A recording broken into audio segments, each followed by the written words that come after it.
Punjab school education board ਦੇ NSQF ਵਿੱਚ ਮੈਂ Ramandeep Kaur vocational trainer government senior secondary smart school Devigarh ਤੋਂ ਤੁਹਾਡਾ ਸਵਾਗਤ ਕਰਦੀ ਹਾਂ। ਮੈਂ ਟ੍ਰੇਡ ਕੰਸਟਰਕਸ਼ਨ ਕਲਾਸ 9th ਅਤੇ ਯੂਨਿਟ 2 and 3 ਦੀ ਅੱਜ ਤੁਹਾਨੂੰ ਜਾਣਕਾਰੀ ਦੇਵਾਂਗੀ।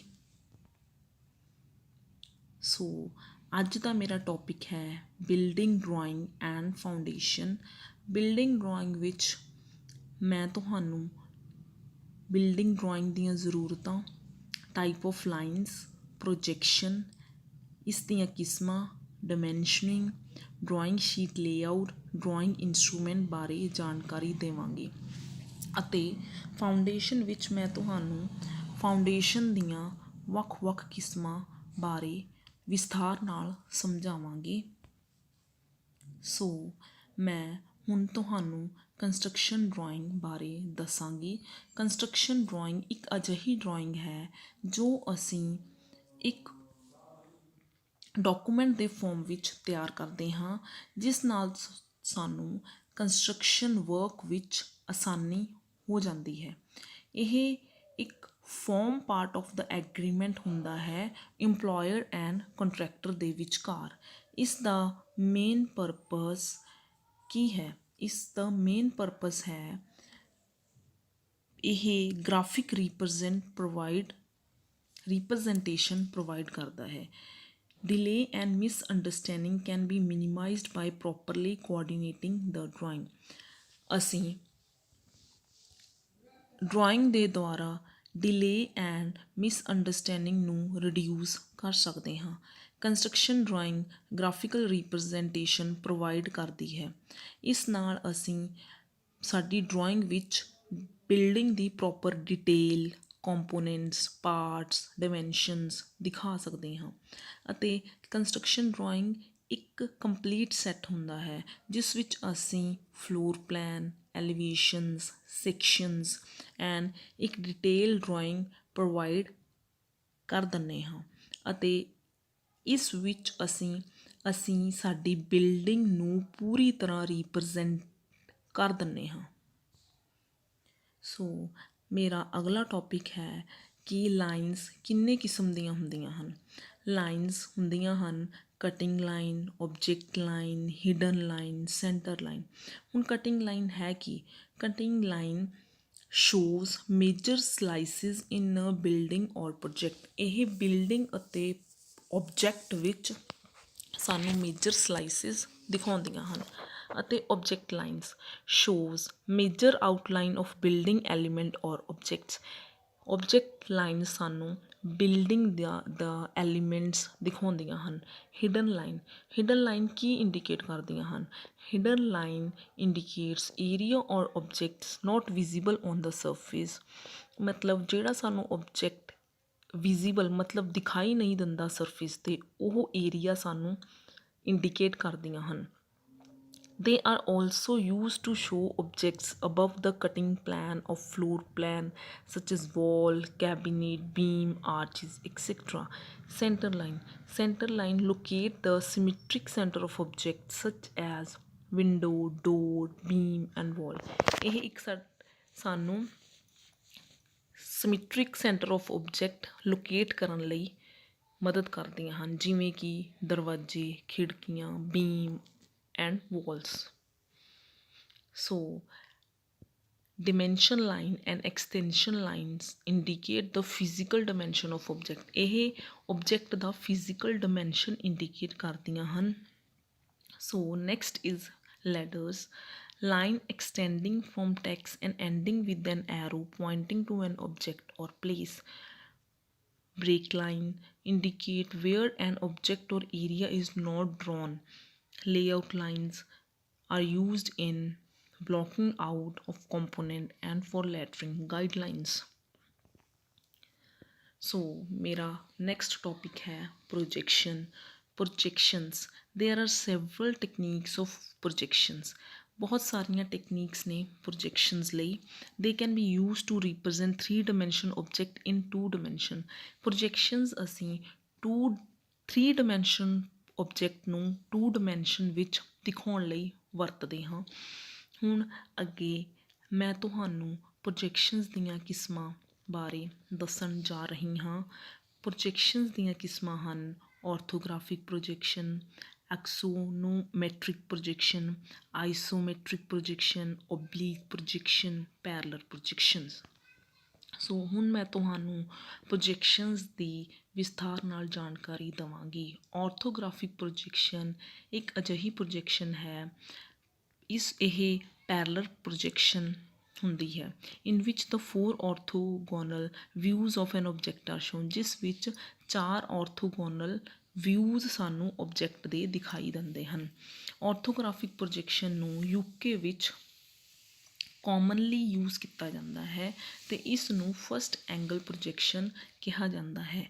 ਐਕਸਨੋਮੈਟ੍ਰਿਕ ਪ੍ਰੋਜੈਕਸ਼ਨ, ਇਹ ਟਰੂ ਪਲਾਨ 45 ਡਿਗਰੀ 'ਤੇ ਸੈੱਟ ਕ੍ਰੀਏਟ ਕੀਤਾ ਜਾਂਦਾ ਹੈ ਅਤੇ ਇਸ ਨੂੰ ਅਸੀਂ ਇੰਟੀਰੀਅਰ ਡਿਜ਼ਾਇਨ ਲਈ ਯੂਜ਼ ਕਰ ਸਕਦੇ ਹਾਂ, ਜਿਵੇਂ ਕਿ ਕਿਚਨ ਦੀ ਲੇਆਊਟ ਲਈ।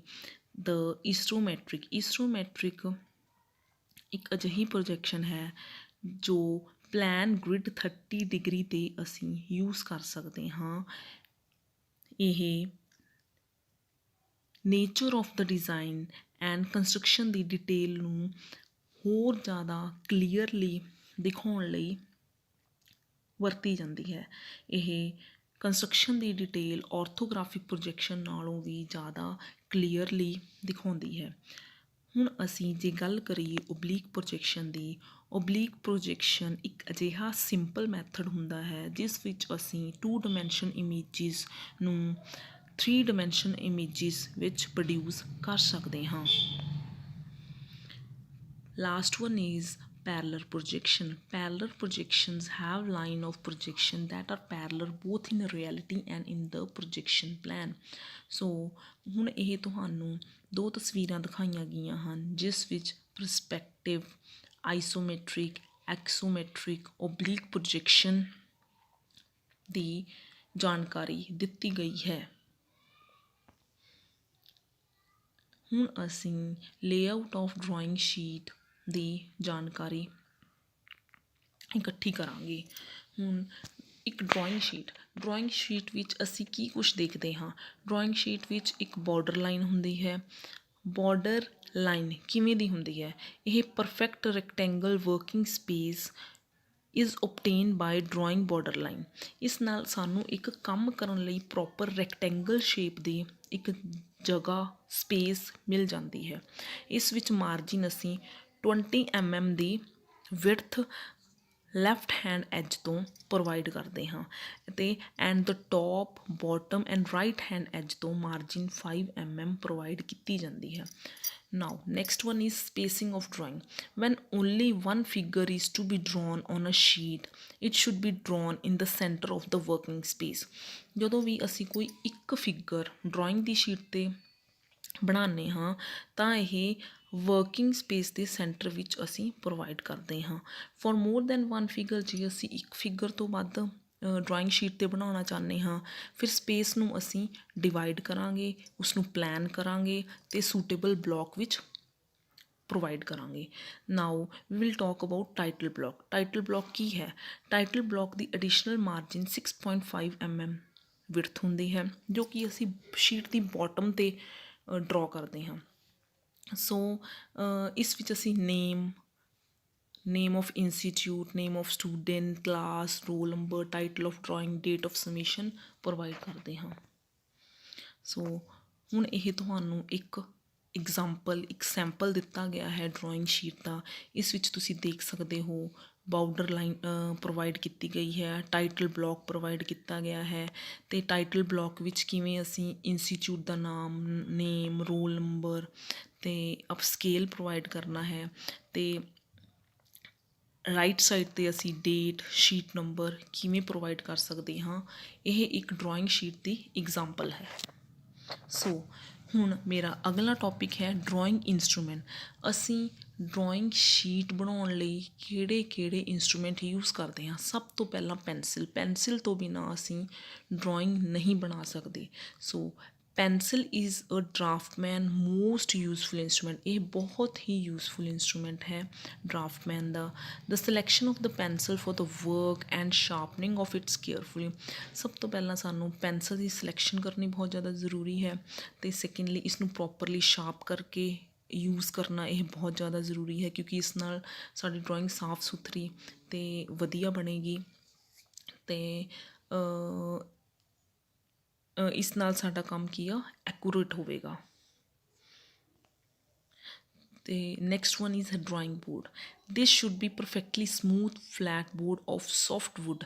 ਜਿਹੜਾ ਸਾਡਾ ਡਰਾਇੰਗ ਬੋਰਡ ਹੈ ਉਹ ਵਧੀਆ ਬੋਰਡ ਦਾ ਬਣਿਆ ਹੋਇਆ ਹੋਣਾ ਚਾਹੀਦਾ ਹੈ, ਵਧੀਆ ਸੋਫਟ ਵੁੱਡ ਦਾ ਹੋਣਾ ਚਾਹੀਦਾ ਹੈ, so that we can work on it very smoothly. So all angles should be perfect, true and smooth. ਸਾਰੇ ਐਂਗਲ ਨੇ ਜਿਹੜੇ ਸਾਡੇ ਡਰਾਇੰਗ ਬੋਰਡ ਦੇ ਉਹ ਪਰਫੈਕਟਲੀ ਟਰੂ ਅਤੇ ਸਮੂਥ ਹੋਣੇ ਚਾਹੀਦੇ ਹਨ। Now we will talk about T square. T square ਇੱਕ ਸਕੇਲ ਦੀ ਤਰ੍ਹਾਂ ਹੁੰਦਾ ਹੈ, ਇਹ ਟੀ ਸ਼ੇਪ ਵਿੱਚ ਹੁੰਦਾ ਹੈ।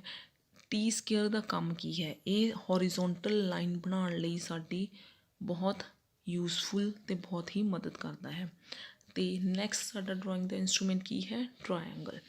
ਟਰਾਇੰਗਲ ਇਹ ਤੁਸੀਂ ਸਾਰਿਆਂ ਨੇ ਦੇਖਿਆ ਹੋਵੇਗਾ ਜ਼ਰੂਰ। ਇਸ ਵਿੱਚ ਅਸੀਂ 2 ਟਰਾਇੰਗਲ ਦੀ ਵਰਤੋਂ ਕਰਾਂਗੇ ਸਾਡੀ ਕੰਸਟਰਕਸ਼ਨ ਡਰਾਇੰਗ ਬਣਾਉਣ ਲਈ। ਕਿਹੜੇ ਕਿਹੜੇ ਹਨ, 45 degree triangle and 30 degree triangle. You can also use 60 degree. So ਜਿਹੜੇ ਹੋਰ ਸਾਡੇ ਇੰਸਟਰੂਮੈਂਟ ਹਨ ਡਰਾਇੰਗ ਲਈ ਉਹ ਹਨ scale, divider, compasses, ruling pen, erasers, paper, water colour paper and ink. So ਹੁਣ ਮੇਰਾ ਨੈਕਸਟ ਟੋਪਿਕ ਹੈ various types of the foundation. ਅਲੱਗ ਅਲੱਗ ਕਿਸਮ ਦੀਆਂ ਫਾਊਂਡੇਸ਼ਨਸ ਕਿਹੜੀਆਂ ਹਨ ਸਾਡੇ ਕੋਲ। ਪਹਿਲੀ ਹੈ ਸ਼ੈਲੋ ਫਾਊਂਡੇਸ਼ਨ, ਦੂਸਰੀ ਹੈ ਡੀਪ ਫਾਊਂਡੇਸ਼ਨ। ਸ਼ੈਲੋ ਫਾਊਂਡੇਸ਼ਨ ਇੱਕ ਅਜਿਹੀ ਫਾਊਂਡੇਸ਼ਨ ਹੁੰਦੀ ਹੈ ਜੋ ਕਿ ਘੱਟ ਡੂੰਘੀ ਨਹੀਂ ਕਹਿ ਦਿੰਦੇ ਹਾਂ ਅਸੀਂ ਇਸ ਨੂੰ, ਅਤੇ ਡੀਪ ਫਾਊਂਡੇਸ਼ਨ ਡੂੰਘੀ ਨਹੀਂ ਹੁੰਦੀ ਹੈ। ਸੋ ਸ਼ੈਲੋ ਫਾਊਂਡੇਸ਼ਨ ਵਿੱਚ ਅੱਗੇ ਕਿਹੜੇ ਪਾਰਟਸ ਹਨ ਸ਼ੈਲੋ ਫਾਊਂਡੇਸ਼ਨਸ ਦੇ, ਉਹ ਹਨ ਇੰਡੀਵਿਜੂਅਲ ਫੂਟਿੰਗ, ਅਸੀਂ ਇਸ ਨੂੰ ਆਈਸੋਲੇਟਡ ਫੂਟਿੰਗ ਵੀ ਕਹਿ ਦਿੰਦੇ ਹਾਂ। Second is combined footing, strip foundation, raft ਔਰ ਮੈਟ ਫਾਊਂਡੇਸ਼ਨ। ਸੋ ਜੇ ਹੁਣ ਅਸੀਂ ਗੱਲ ਕਰੀਏ ਡੀਪ ਫਾਊਂਡੇਸ਼ਨ ਦੀ, ਤਾਂ ਡੀਪ ਫਾਊਂਡੇਸ਼ਨ ਵਿੱਚ ਪਾਈਲ ਫਾਊਂਡੇਸ਼ਨ, ਡਰਿਲਡ ਸ਼ਾਫਟ ਆ ਜਾਂਦੀ ਹੈ। ਸੋ ਹੁਣ ਮੈਂ ਤੁਹਾਨੂੰ ਸ਼ੈਲੋ ਫਾਊਂਡੇਸ਼ਨ ਦੀ ਜਾਣਕਾਰੀ ਦੇਵਾਂਗੀ। ਸ਼ੈਲੋ ਫਾਊਂਡੇਸ਼ਨ ਨੂੰ ਅਸੀਂ ਜਿਵੇਂ ਕਿ ਮੈਂ ਤੁਹਾਨੂੰ ਪਹਿਲਾਂ ਦੱਸਿਆ ਸੀ ਕਿ ਇਸ ਨੂੰ ਅਸੀਂ ਘੱਟ ਡੂੰਘੀ ਨਹੀਂ ਕਹਿ ਦਿੰਦੇ ਹਾਂ। ਇਹ ਕੀ ਕਰਦੀ ਹੈ, ਇਹ ਬਿਲਡਿੰਗ ਫਾਊਂਡੇਸ਼ਨ ਸਾਡਾ ਬਿਲਡਿੰਗ ਦਾ ਲੋਡ ਅਰਥ 'ਤੇ ਟਰਾਂਸਫਰ ਕਰਦੀ ਹੈ, ਅਤੇ very near to the surface, ਮਤਲਬ ਬਹੁਤ ਹੀ ਨੇੜੇ ਸਰਫੇਸ 'ਤੇ, rather than to sub surface layer 'ਤੇ ਨਹੀਂ ਕਰਦੀ ਇਹ ਬਹੁਤ ਜ਼ਿਆਦਾ ਨਜ਼ਦੀਕ ਸਰਫੇਸ 'ਤੇ ਸਾਡਾ ਲੋਡ ਟਰਾਂਸਫਰ ਕਰਦੀ ਹੈ। ਜਦਕਿ ਸਬ ਸਰਫੇਸ ਔਰ ਰੇਂਜ ਆਫ ਦ ਡੈਪਥ ਇਹ ਡੀਪ ਫਾਊਂਡੇਸ਼ਨ ਦਾ ਕੰਮ ਹੈ, ਸਬ ਸਰਫੇਸ ਲੇਅਰ 'ਤੇ ਲੋਡ ਟਰਾਂਸਫਰ ਕਰਨਾ। ਸੋ ਤੁਸੀਂ ਦੇਖ ਸਕਦੇ ਹੋ ਫਾਊਂਡੇਸ਼ਨ ਦਾ ਐਲੀਵੇਸ਼ਨ, ਸ਼ੈਲੋ ਫਾਊਂਡੇਸ਼ਨ ਦਾ ਐਲੀਵੇਸ਼ਨ ਅਤੇ ਪਲਾਨ। ਨਾਓ ਹੁਣ ਅਸੀਂ ਡੀਪ ਫਾਊਂਡੇਸ਼ਨ ਬਾਰੇ ਗੱਲ ਕਰਾਂਗੇ। ਡੀਪ ਫਾਊਂਡੇਸ਼ਨ ਇੱਕ ਅਜਿਹੀ ਫਾਊਂਡੇਸ਼ਨ ਹੁੰਦੀ ਹੈ ਜੋ ਕਿ ਆਪਣਾ ਬਿਲਡਿੰਗ ਦਾ ਲੋਡ ਅਰਥ 'ਤੇ further down from the surface, ਮਤਲਬ ਕਾਫੀ ਜ਼ਿਆਦਾ ਡੂੰਘਾਈ 'ਤੇ ਇਹ ਆਪਣਾ ਲੋਡ ਟਰਾਂਸਫਰ ਕਰਦੀ ਹੈ ਦੈਨ ਅ ਸ਼ੈਲੋ ਫਾਊਂਡੇਸ਼ਨ, ਜਿਵੇਂ ਕਿ ਮੈਂ ਤੁਹਾਨੂੰ ਪਹਿਲਾਂ ਵੀ ਦੱਸਿਆ ਸੀ। ਸੋ ਡੀਪ ਫਾਊਂਡੇਸ਼ਨ ਇੱਕ ਡੂੰਘੀ ਫਾਊਂਡੇਸ਼ਨ ਹੁੰਦੀ ਹੈ। ਇਹ ਅਸੀਂ ਵੱਡੇ ਵੱਡੇ ਪ੍ਰੋਜੈਕਟਸ ਜਿੱਥੇ ਲੋਡ ਜ਼ਿਆਦਾ ਹੁੰਦਾ ਹੈ ਉੱਥੇ ਯੂਜ਼ ਕੀਤਾ ਜਾਂਦਾ ਹੈ ਡੀਪ ਫਾਊਂਡੇਸ਼ਨ ਨੂੰ। ਸੋ ਤੁਸੀਂ ਡੀਪ ਫਾਊਂਡੇਸ਼ਨ ਦੀ ਤਸਵੀਰ ਵੀ ਦੇਖ ਸਕਦੇ ਹੋ। ਸੋ ਬੱਚਿਓ, ਮੈਂ ਉਮੀਦ ਕਰਦੀ ਹਾਂ ਕਿ ਅੱਜ ਦਾ ਮੇਰਾ ਇਹ ਟੌਪਿਕ ਤੁਹਾਨੂੰ ਸਮਝ ਆਇਆ ਹੋਵੇਗਾ। So thank you.